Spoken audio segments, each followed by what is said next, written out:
Have a nice day, online buddies! Again and again, nandito na naman tayo, magkasama na naman tayo. And I would like to say that I'm always reading your questions, your suggestion here in our YouTube channel.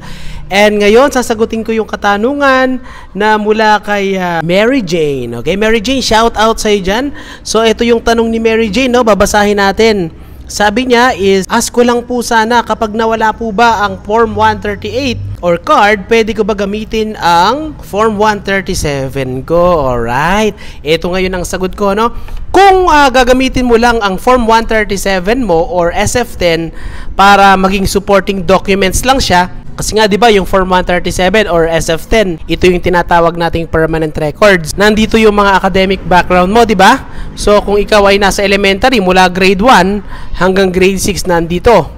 O kung hanggang sa kung saang level ka naroon, ano? Kung ito ay gagamitin mo lang as supporting documents, go. Pero kung gagamitin mo as replacement of card upang makapag-transfer ka, hanapin pa rin yung Form 138 mo o yung card. So kapag nawala, paano kapag nawala yung card?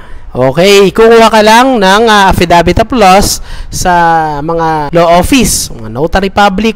Kuha ka lang, nasa 300 to 500 pesos yan kapag private. Siyempre, ipepresent mo rin yung information ng school related on this, ano?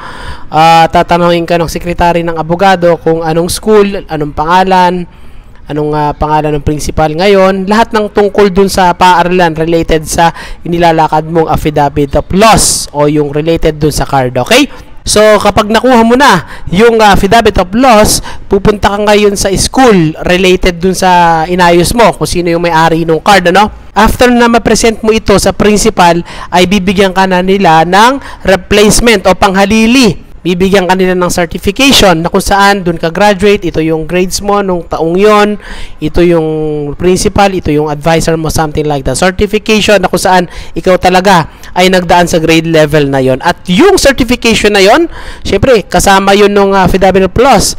Pa-xerox mo na rin yan para may kopya ka rin. Nasa original niyan. Kasama yung affidavit of loss, pwede ka na mag-enroll sa lilipatan mong paaralan. O pwede ka na mag-transfer. Kasama yung Form 137 mo.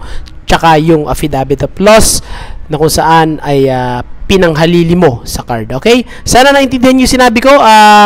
That's all for this day. Affidavit of loss, tandaan nyo. Thank you. Sana nakatulong. Maestro Bino Lessons.